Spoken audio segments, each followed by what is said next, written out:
Feature number 24 is Curves, and Curves is the preeminent luminance adjustment feature inside of Photoshop. That is to say, it is the most powerful feature of them all where luminance adjustment is concerned inside of Photoshop proper.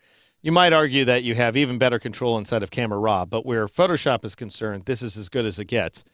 And what you can do is you can adjust your luminance, that is your highlights, your shadows, your midtones, and so forth. You can adjust the brightness of the image on a level-by-level basis. So you have quarter tone control and three-quarter tone control and so on. And you don't have to know what any of that means because you're just editing points inside of a graph. Now, it does demand a pound of flesh. It is one of the harder functions to use inside of Photoshop, but my goodness, is it capable. As always, I'm working in an image from the image vendor Fotolia. And you can learn more about them at fotolia.com/geek. I've been calling them a bargain image vendor because you can get these microstock images, as they call them, for as little as $5 for a large resolution image. This one, however, was quite a bit more. This one costs $60, and it comes from photographer Mike Watson. So some of the images end up costing more. If you're willing to invest in a classic stock photography image, then you can, and they are available there. And sometimes you get what you pay for. In other words, in this case, this is a beautiful image of this model set up against a snowy background. My goodness, is she shivering. Now, here's the thing, though. I'm not that keen on the degree to which this is a high-key image. In other words, it's quite blown out. And you might argue, well, that's good because, you know, we have a snowy background. We want to impart the frosty mood. But I figured this image could have a lot more heft to it if we deepen some of the highlights and the midtones, and that's what we're about to do. Now, I'm working inside of Photoshop CS4. If you're working inside of Photoshop CS3 or earlier, then things will work a little different, and I'll try to keep you apprised of the differences here. For starters, if you're going to apply a curves adjustment layer, you would go down to the black-white icon and choose curves. That works across all the versions of the software. However, since I'm working inside of Photoshop CS4, I'll go up to the adjustments palette, and I will alt-click or option-click on the third icon in the first row right there, which is curves.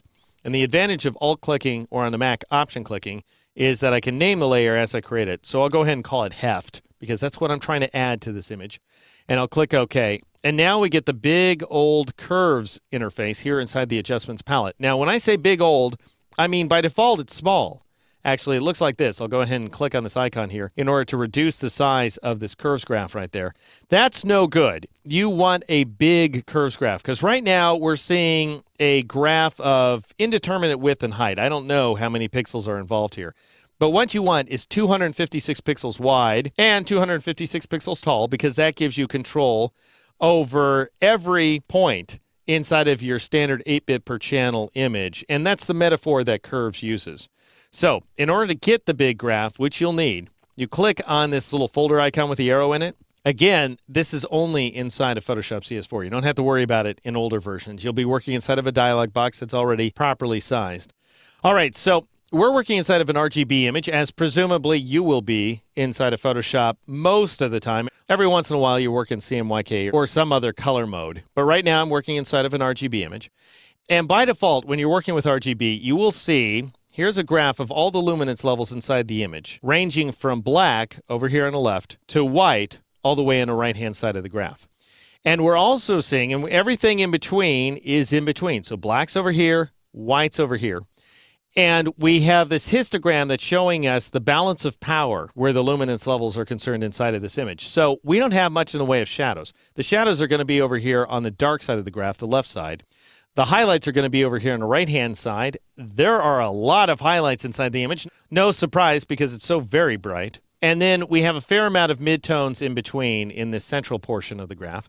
And that's what we're seeing. This is a bar graph of all the luminance levels inside the image. This is what we're seeing inside the graph. Now, if you want to change the balance of the image, then what you do is you click somewhere along this curve. Now, I know it looks like a straight line. That's the way it starts. But it wants to be a curve. And you curve it by clicking someplace inside the line. And I typically, when in doubt, just click right there in the middle. And I'll click to set a point there, and that's going to be a midtone point. And then if I want to lighten my midtones, I drag upward because we're basically mapping the luminance levels. We're mapping the existing ones that are measured horizontally with the presumed ones, with the ones we're looking for, which are measured vertically.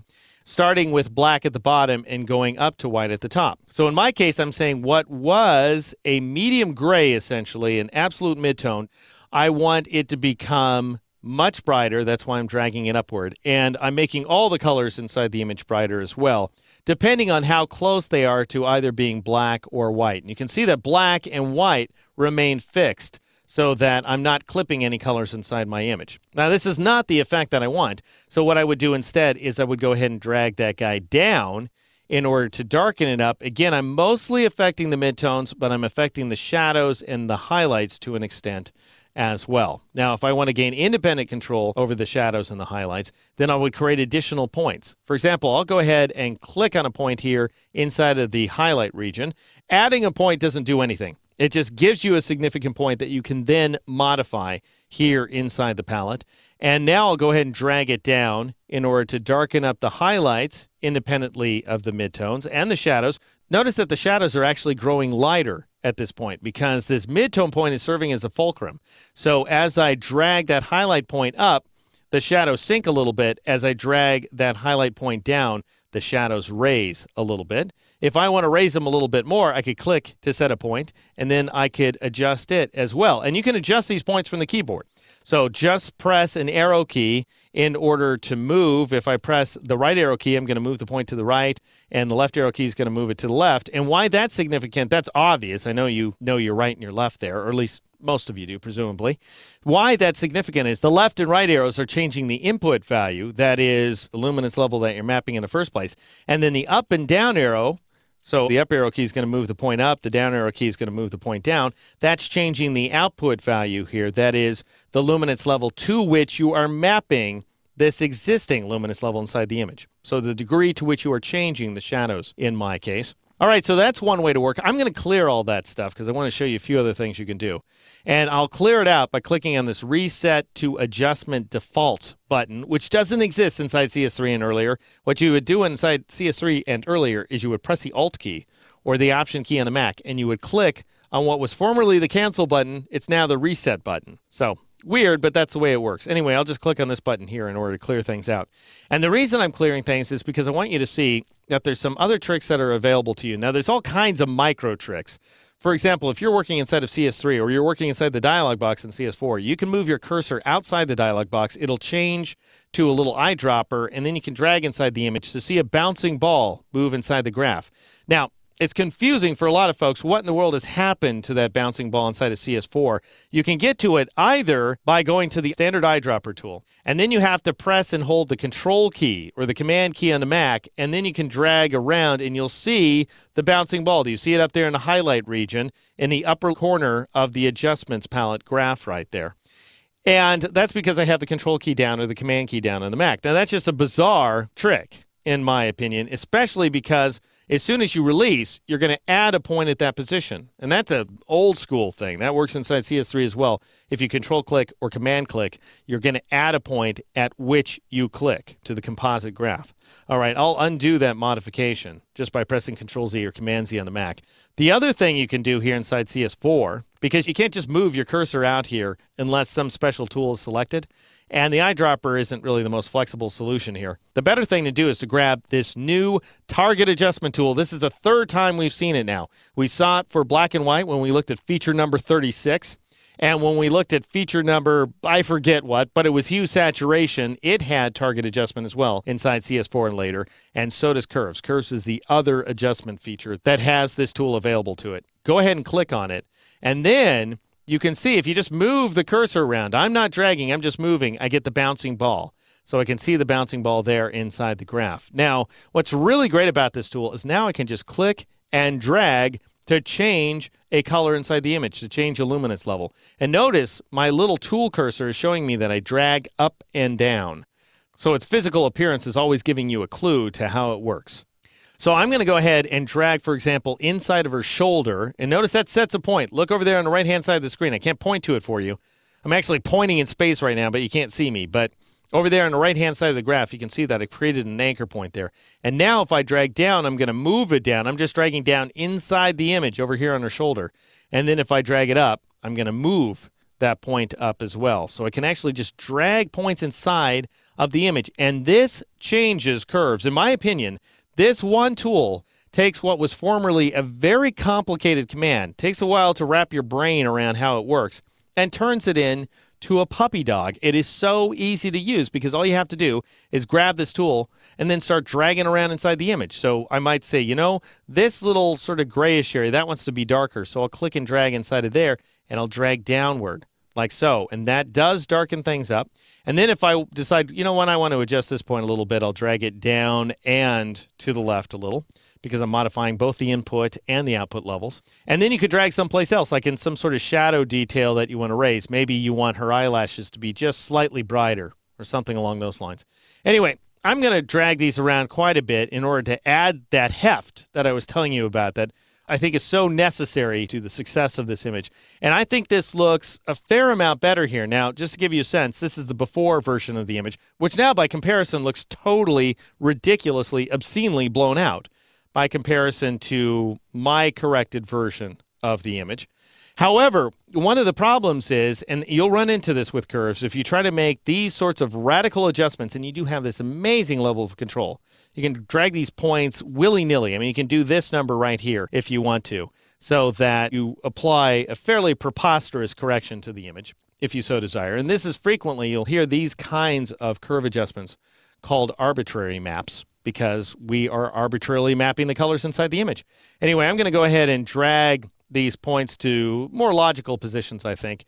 Now, notice how gray things are getting out here inside the central image window, and that's because we have flattening occurring in the curve. So a slope in the curve is a good thing. Anytime we start flattening things out, we're going to see grays out here inside the image window. And the reason is because we're taking what were formerly a bunch of different luminance levels and changing them to either the same luminance levels or very close neighbors. And so we're going to lose a lot of color definition. We're also going to lose a lot of just general definition inside the image. So that's not what I want. I'll go ahead and move things over just a little bit like so. I'm liking this a lot better. But we still have a flat region right here. And if that's bothering you, if you're starting to see grays inside the image, and you should be bothered by that, frankly, then go down to your layers palette, assuming that you're working, and this works inside the Photoshop CS4, CS3, CS2, what have you. As long as you're working with an adjustment layer, drop down to the layers palette and change the blend mode from normal to luminosity. And that way you're not affecting the colors, you're just affecting the luminance information, and you're leaving the color balance the same way it was before. And as a result, we're ending up getting some sort of chap details inside of her skin. It looks totally wonderful. And we have a little bit of posterization. That's because we've applied a big, huge curve adjustment at this point. But it looks a lot better, in my estimation, than normal did. There's normal, which is something of a low color image. We're starting to lose a lot of color definition there. Anyway, I'm going to go ahead and switch it to luminosity, and I'm going to go ahead and back off this adjustment right there, that midtone adjustment, and I might take my shadows down just a little bit because we could stand to sync those shadows. Now, based on that, I think I'll take down my midtones as well, and I might even get a little more adventurous with my highlights. Not too much. I don't want to start crimping the graph. If you end up getting kinks in your graph, you'll end up getting bad results out there in the larger image window. But something along the lines of this right here is starting to look pretty good for me. And then the true benefit of working with something like an adjustment layer is that in addition to modifying the points on the graph, you could also just change the opacity. So if you feel like you've gone too far with your adjustments, and let's say I have my marquee tool active, then I could just press, let's say, 7 for 70% opacity here inside the layers palette in order to evoke the modification that you see before you now. And so, just to give you a sense of what we've been able to achieve here in a very short amount of time, just by dragging a few points around, albeit somewhat adventurously, here inside the adjustments palette, we've managed to achieve this effect right here. This is the before version of the image, quite bright, and this is the after version, a little bit more heft, thanks to the tried and true power of feature number 24, Curves, here inside Photoshop.